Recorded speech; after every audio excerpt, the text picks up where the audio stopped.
لوگ جانتے ہیں کہ بلیک پنک کو وائی جی انٹرٹینمنٹ نے روکے رکھا، لیکن ان پر لگائی گئی پابندیوں کی حد صرف اس وقت واضح ہوئی جب ممبرز نے کمپنی چھوڑ دی۔ یہاں کچھ چیزیں جو وائی جی انٹرٹینمنٹ نے بلیک پنک کے ممبرز کو کرنے سے روکا، حالانکہ وہ کرنا چاہتی تھی۔ جب بلیک پنک کے ممبرز کی کم بیک کی باتیں ہونے لگی تو لوگ کہنے لگے شاید وہ 2 سال بعد کم بیک کرنا چاہتی ہیں، شاید اپنے میوزک کے بجائے برانڈ کے ساتھ پارٹنرشپ پر زیادہ توجہ دینا چاہتی تھی، شاید وہ میوزک یا ورائٹی شوز پر جانا نہیں چاہتی تھی۔ تاہم کمپنی چھوڑنے کے بعد ان کا برتاؤ ہمیں بہت کچھ بتاتا ہے کہ 7 سال تک وائی جی انٹرٹینمنٹ کے تحت ان کے ساتھ کیا ہوا۔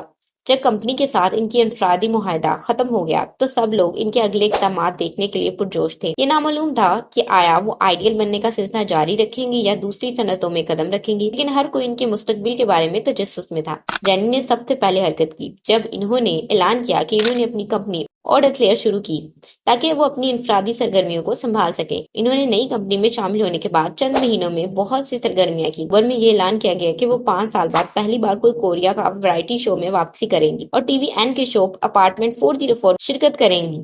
یہ ایک بڑی حیرت انگیز بات تھی کہ وہ مستقل کاسٹ ممبر ہوں گی، نہ کہ صرف ایک مہمان۔ اس وقت کسی کو بھی علم نہیں تھا کہ آیا لڑکیاں وائی جی کے ساتھ تجدید کر رہی ہیں یا نہیں۔ جینی نے کہا وہ کمپنی سے مزید ورائٹی شوز میں شرکت کے لیے کہتی تھی، لیکن کمپنی کا اصرار تھا کہ انہیں آرام کی ضرورت ہے، حالانکہ وہ زیادہ تر وقت غیر فعال رہتی تھی۔ لڑکیوں نے ورائٹی شوز کے لیے بہت سے دعوت نامے موصول کیے، لیکن وائی جی نے انہیں شرکت کرنے ہی نہیں دی۔ اب جبکہ وہ آزاد ہیں، وہ زیادہ ورائٹی شوز میں شرکت کر سکتی ہیں، لیکن ورائٹی شوز وہ واحد کام نہیں ہے جو وائی جی نے انہیں کرنے سے روکا۔